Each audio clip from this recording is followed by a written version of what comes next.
આજના યંગ જનરેશનને 1996 અને 97માં બનેલી એક સરકાર, ઠણાઠણ સરકાર, એની પૂરી માહિતી નહીં હોય. જાહેર જીવનમાં મોટાભાગે પ્રજાને છેતરવાનું કામ હોય છે. મત લીધા પછી મતદાર અને મત લીધા હોય બંનેમાં બહુ મોટી ખાઈ, અને મોટાભાગે પોલિટિકલ પાર્ટી લોકોને વાયદા, ખોટા વાયદા, મત લઈને મતદારોને છેતરવાના વાયદા, જે વાયદાનું અમલીકરણ ઝીરો.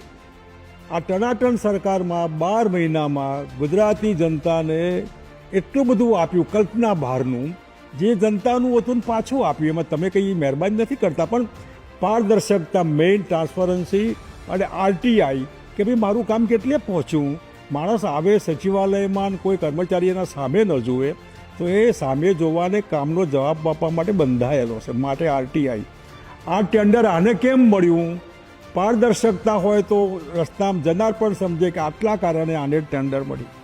વિકેન્દ્રીકરણ એડમિનિસ્ટ્રેશન અને વિકેન્દ્રીકરણ ઇકોનોમિક્સ પ્રજાના ભલા માટે હોય છે.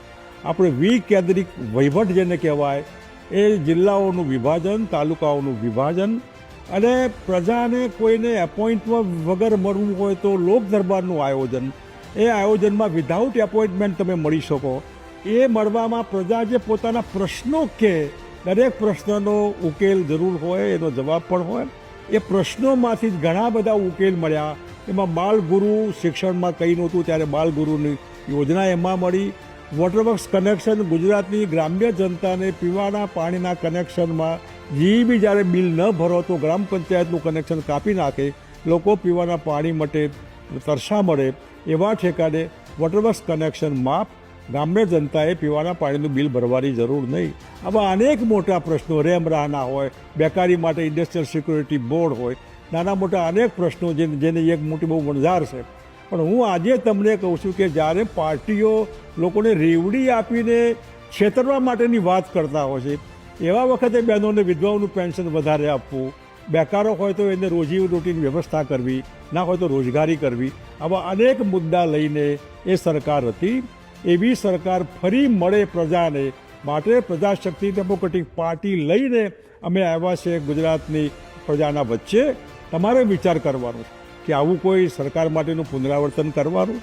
તમારે તમારા હક માટે ભીખ માગવી પડે, તમારે કગરવું પડે, તમારે ભય નીચે જીવવાનું હોય, ડર નીચે જીવવાનું હોય. મારા ઉપર આમ થશે, મારા ઉપર તેમ થશે. કોઈ ચિંતા વગર બાપુ બેઠા છે, ચિંતા નહીં કરો. તમારે ઊંઘ પૂરી પાડવા, વાર્મથ પૂરી પાડવા માટે તમારા સપોર્ટમાં અમે છીએ. તમારું કંઈ નહીં થાય, હિંમત રાખો, લીડર બનો.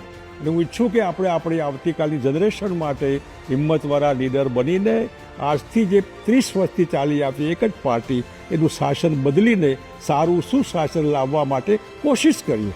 અને પ્રયત્ન કરવાવાળાની કોઈ દિવસે હાર થતી નથી. આપણે પ્રયત્ન કરવાનો છે. અમારી સાથે તમે પણ પ્રયત્ન કરશો તો એના ફળ, સારા ફળ તમને પણ મળશે. ધન્યવાદ.